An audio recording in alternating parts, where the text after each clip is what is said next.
¿Qué tal? Buenas noches. Vamos empezando con este nuevo video, con este tema donde vamos a abordar un poco acerca de las discapacidades de baja incidencia.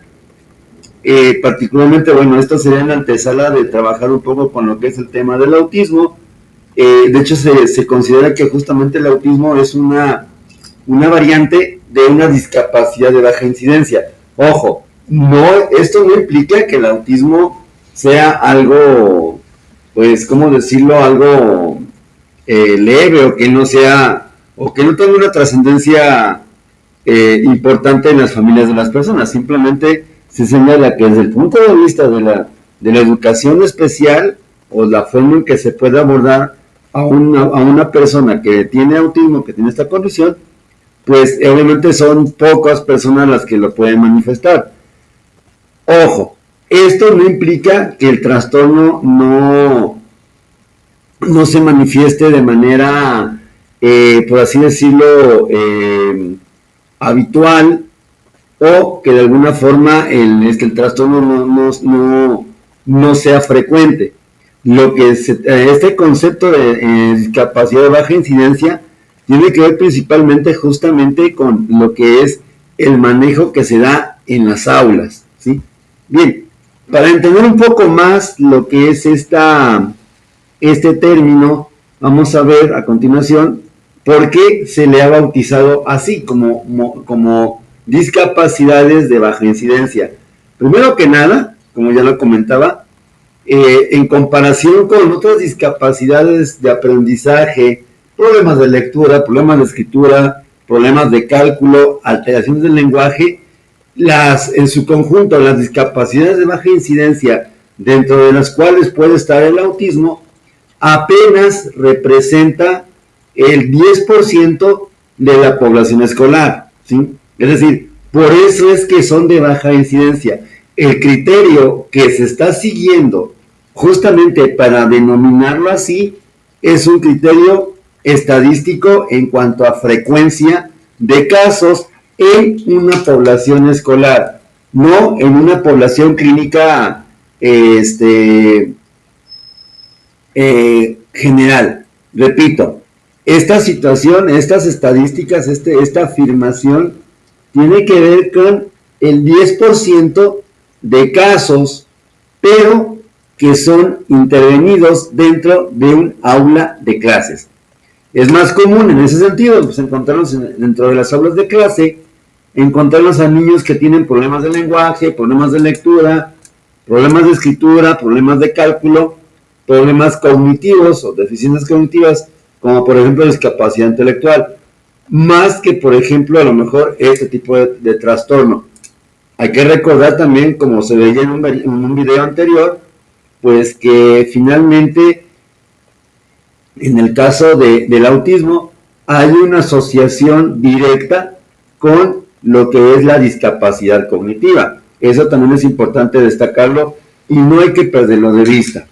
Bueno, ese sería el primer motivo por el cual se escoge usar esta terminología de discapacidad de baja incidencia. Otro segundo motivo que tenemos para hacer esto es algo también muy importante, y hay que considerar pues justamente la población regular y la población con alguna necesidad educativa especial. Esta población, sobre todo los que son discapacidad de baja incidencia, generalmente desde el momento del nacimiento, los primeros años de vida, incluso pues antes de que ingresen al sistema educativo formal, pues ya están sujetos a algún tipo de intervención educativa especial. Es decir, estos niños, estos pacientes, pues de alguna forma ya están siendo tratados antes incluso de que sean incorporados al sistema educativo oficial. Eso es importante, ¿por qué? Porque justamente cuando estos niños o estos pacientes llegan a la escuela, pues suele haber en la mayoría de los casos, obviamente no en todos, en la mayoría de los casos suele haber ya un historial o un antecedente justamente de tratamiento que se ha ido implementando con ellos. Esto es importante destacarlo porque finalmente pues, nos va a permitir entender que en este asunto de la discapacidad de baja incidencia, pues ya hay una intervención muy específica. Incluso, pues estos niños, lamentablemente, bueno, o sea, pues sí, lamentablemente están sujetos a algún tipo de intervención desde los primeros años de vida, justamente por la gravedad tal vez o la complejidad de sus síntomas o de sus deficiencias. Bien, otro punto importante que también tenemos que considerar justamente para poder definir o encuadrar lo que es el término de discapacidad de baja incidencia, pues va a ser justamente que estos niños, al igual que cualquier otro niño, tienen exactamente las mismas necesidades de atención básica que cualquier otro menor de edad. Es decir, tienen que recibir una educación escolarizada. Dentro de la misma, pues tienen que adquirir contenidos teóricos apropiados para su edad y para su capacidad madurativa y cognitiva. Y también, pues tienen que aprender justamente a valerse por sí mismos. En ese sentido, esto pues los homologa, por así decirlo, con justamente el resto de los alumnos. Claro está que en donde difieren unos con otros es justamente en la velocidad en la que van a lo mejor alcanzar los logros y también el enfoque específico que se tiene que considerar justamente para armar un plan de intervención psicopedagógica. Bueno, ahí está justamente, pues es la razón a grandes rasgos por las cuales se da el término o se crea el término de discapacidades de baja incidencia. Entonces, si nos damos cuenta entonces, en ese sentido, estas personas con alguna discapacidad de esta naturaleza, uno, su trastorno o sus múltiples déficits, pues realmente les han hecho posible, o más bien han aumentado la intervención pedagógica, una intervención educativa especial desde la más temprana edad. En comparación tal vez con otros menores, por ejemplo con problemas de lenguaje, con problemas de lectoescritura, cálculo, etcétera, que estos es justamente hasta donde, más bien, hasta cuando entran en el sistema educativo formal, cuando los padres y los docentes se dan cuenta, pues justamente de que el niño tiene algún tipo de situación deficitaria que pues puede ir a intervenirse justamente a través de esta parte de la educación especial. Bien, sin embargo, quisiera destacar un punto muy importante que señala la doctora Friend y el doctor Bursuk en su libro Alumnos con dificultades, y es lo siguiente: en la mayoría de los casos, los niños que tienen alguna discapacidad de baja incidencia, pues justamente van a tener la necesidad de justamente un docente auxiliar o un docente o asistente personal. Esto comúnmente lo conocemos aquí en México como los famosos monitores, que son justamente personal calificado, previamente especializado y entrenado justamente en el abordaje, en el acompañamiento de los menores cuando estos son incorporados a una clase, por ejemplo, regular. Pues una situación que lamentablemente se suele presentar bastante frecuente es que, bueno, ok, sí tenemos la incorporación de niños con necesidades educativas especiales a grupos regulares. El problema del asunto es que no siempre se cuenta con, número uno, personal docente calificado, número uno. Número dos, a veces los planes de estudio, los currículos dentro de lo que es la escuela, pues no están adaptados justamente a necesidades específicas.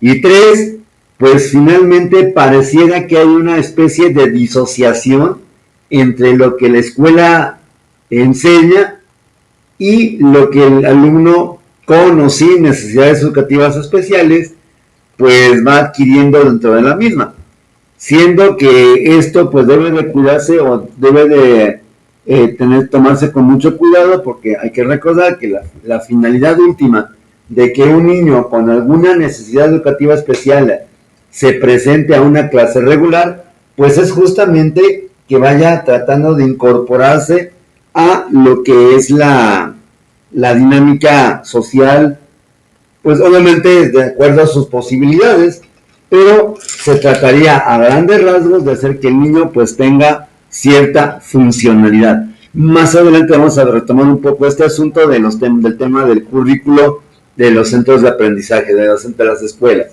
Pero bueno, en este caso, repito, un punto importante que generalmente tienen los niños con discapacidad de baja incidencia es la existencia de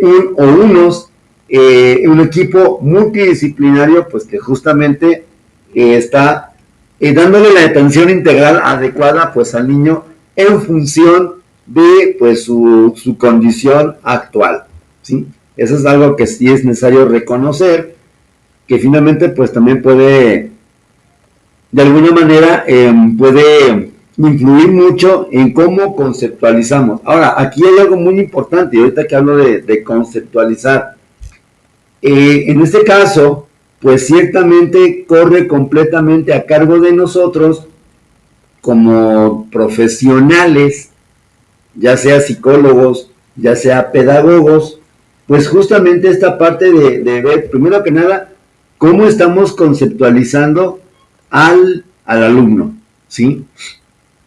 Creo que pues está de sobra tal vez señalar que, bueno, no puedo yo de alguna forma mezclar la parte afectiva, de alguna forma, por así decirlo, tener lástima de alumnos con necesidades educativas especiales. No, son niños que finalmente son alumnos, porque también hay adolescentes, también puede haber adultos, son personas que justamente tienen una condición que los hace, digamos, diferentes estadísticamente en comparación con su promedio, de acuerdo con su grupo de edad, de acuerdo a su género y a su edad. Y por lo tanto, es una responsabilidad del profesionista, pues ahí sí como asumir una postura muy, muy crítica, muy, muy también respetuosa de la persona en todas sus manifestaciones, para justamente evitar este aspecto de, pues a lo mejor, denigrar o queriendo hacer un beneficio, pues acabemos en realidad haciendo un perjuicio pues al alumno que presenta una discapacidad de baja incidencia. Por lo tanto, se requiere forzosamente que haya pues una adecuada preparación, no nada más teórica, también práctica, y pues yo diría también que una situación de notable sensibilización a pues la condición que presenta nuestro alumno. Ok.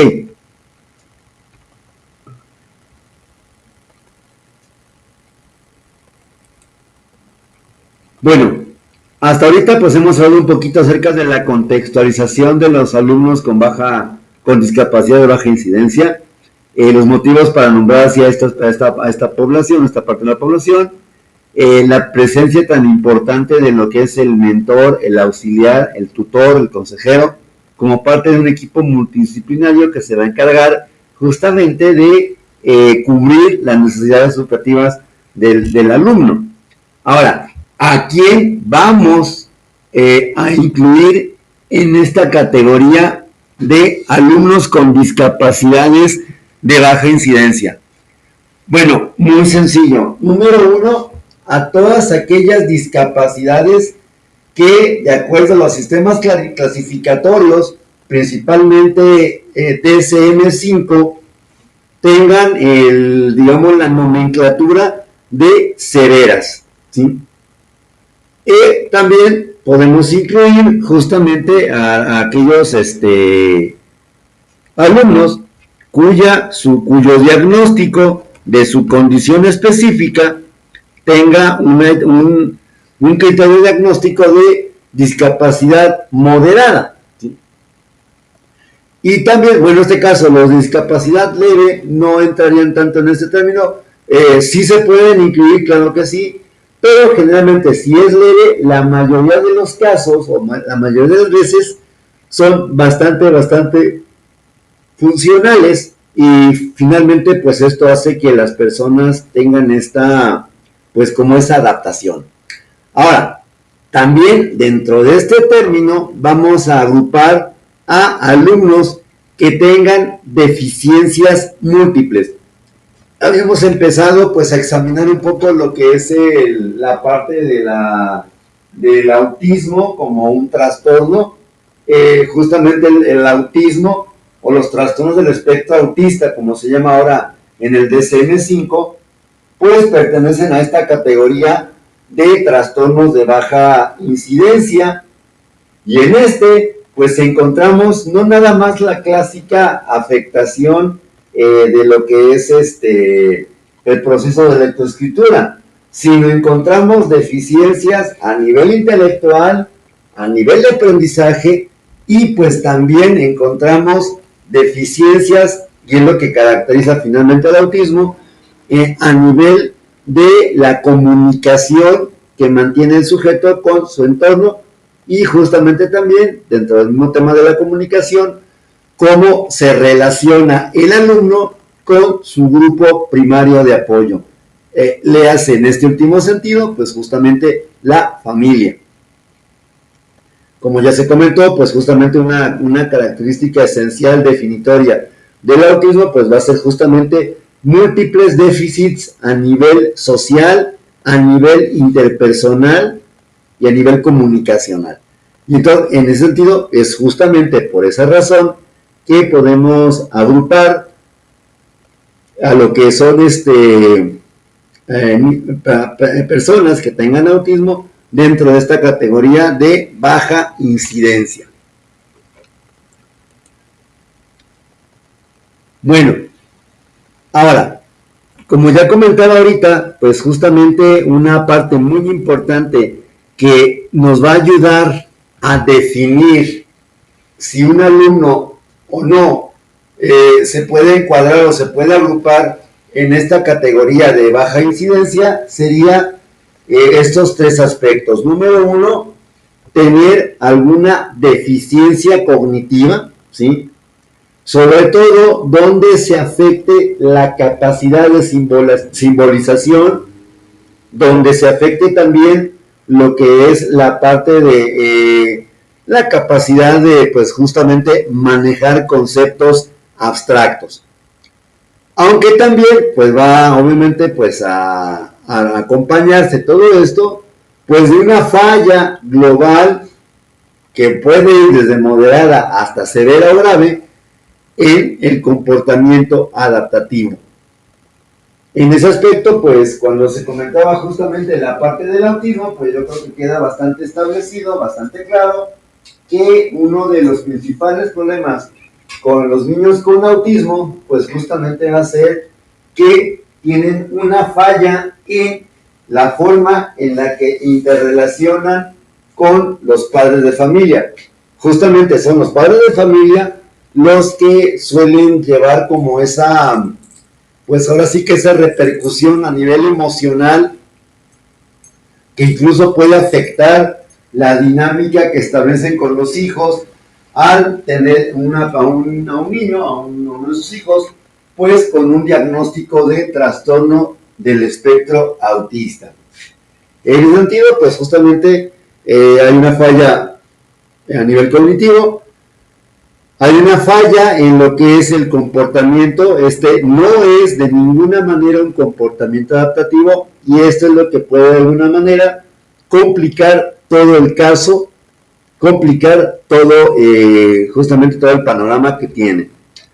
Y bueno, también podemos añadir en todo esto, pues justamente la presencia de múltiples deficiencias, no nada más lo cognitivo, no nada más lo comportamental, sino múltiples deficiencias, múltiples déficits en cualquier área de las habilidades para aprender. ¿Sí?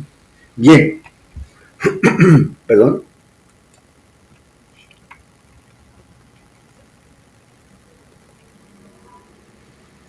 Bueno, aquí tenemos, por ejemplo, lo que es un aspecto muy importante, de aquí donde vamos a abordar un poquito más con calma esta parte de lo que es el currículum escolar. Primero que nada, ¿qué podemos entender por currículum escolar? Pues justamente el documento rector que guía los saberes o los aprendizajes que tiene que tener el alumno al finalizar cada nivel escolar. Y podemos hablar que hay dos tipos de currículum. El primero, que es justamente el que tenemos en las escuelas regulares, prácticamente es el de cualquier niño de primaria que no tenga asociado algún tipo de problema de aprendizaje, pues que donde se enseña matemáticas, español, ciencias naturales, ciencias sociales, o bueno, el desglose de estas, y bueno, generalmente cualquier tipo de aprendizaje, pues que justamente sea abstracto, ¿sí? Y que conlleve pues una gran cantidad de capacidad de uso, de capacidad de asimilación. Sin embargo, con niños que presentan discapacidades de baja incidencia, el asunto corre completamente diferente. Y hablamos de que justamente ellos están sujetos a un currículo de educación especial, que puede ser en esencia de dos formas. La primera, permítanme, va a ser el currículum funcional. En este caso, cuando hablamos de un currículum funcional, perdón, nos referimos justamente a que los objetivos del alumno, ya sea que asista o no asista a una clase, se basan sobre todo en la aplicación de habilidades prácticas necesarias para que el alumno obtenga logros. ¿Qué significa esto de manera más resumida? Pues muy sencillo. Ciertamente con a un niño de primaria, le estamos enseñando, cuando hablamos de la enseñanza del español, de nuestra lengua materna, pues le estamos enseñando justamente pues cómo son las reglas gramaticales, las reglas ortográficas. De repente también estamos a lo mejor desafiando tal vez un poco su creatividad. Como un acto, digamos, de reforzamiento, pues obviamente esto es adecuado. Pero cuando hablamos de un niño con necesidades educativas, ya sea de alta o de baja incidencia, pues de lo que se trata más que nada no es tanto que a lo mejor le enseñemos justamente al niño con necesidades educativas de baja incidencia, que le enseñemos pues las reglas gramaticales, núcleo de predicado, núcleo de sujeto, adjetivos calificativos, tiempos verbales, porque eso en realidad no le va a ser de gran aplicación práctica.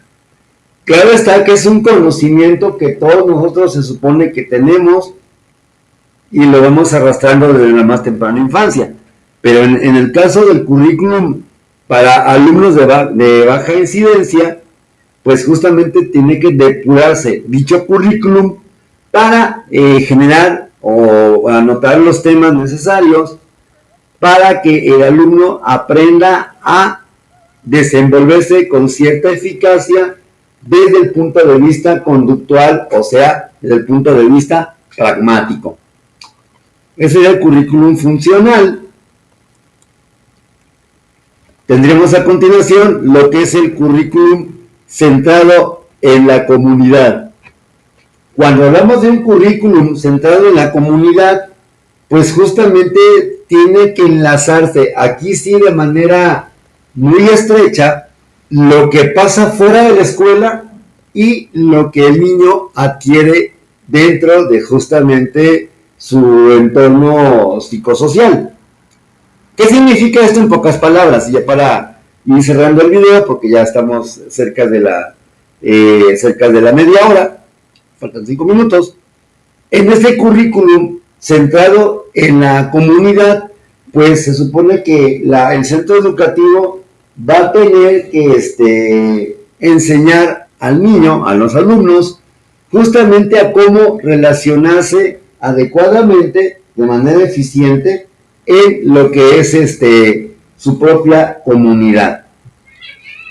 Ahora, en ese sentido, cuando hablamos de este currículum centrado en la comunidad, ¿qué es lo que va a aprender entonces de concreto el niño? Bueno, es justamente lo que tenemos en pantalla: aprendizajes de nuevas formas de vida, ¿sí?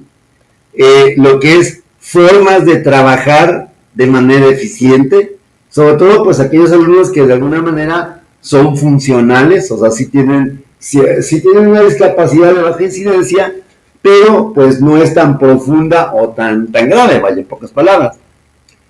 Algo muy importante, pues justamente parte de lo que es este tipo de currículum centrado a la comunidad, incluye la idea de enseñar al alumno cómo recrear su tiempo libre. O sea, justamente desde a lo mejor la primera parte, que era la lectura, etcétera, etcétera, cálculo, etcétera, pues en este caso también es administrar tiempos, por ejemplo. También pues la escuela tiene que tener ese compromiso de hacer que el alumno sea autogestivo, obviamente en medida de sus propias capacidades, ¿sí? Y en ese sentido entonces pues vamos a tener que considerar que la recreación es algo muy muy importante, que justamente el alumno con necesidades educativas especiales tiene que manejar de manera eficaz, de manera hábil. Y también, por último, pues obviamente lo que se aprende son, pues ahora sí como que el aprendizaje de estrategias que le permitan aprender de manera cotidiana, de manera habitual. Eso es justamente un currículum centrado en la comunidad, es decir, enseñamos al alumno a que haga cosas en concreto que le permita, y ojo, esto es muy importante recalcarlo, que le permitan no ser segregado, no ser visto o tratado como el bicho raro, sino como una persona que obviamente tiene una condición específica, pero que no por ello quiere decir que no tenga derecho justamente a intentar tener una vida satisfactoria, una vida productiva y, en pocas palabras, una vida sana, obviamente pues en función de lo que tenga, ¿sí? Bien, por esta ocasión sería básicamente todo. Posteriormente estaríamos siguiendo con este tema de lo que son las necesidades educativas de baja incidencia, y pues con ello pues justamente tratar de definir alguna estrategia que se pueda aplicar con algún alumno en estas condiciones. Por mi parte es todo, agradezco la atención y nos vemos en un próximo video. Hasta pronto y que pasen buenas tardes.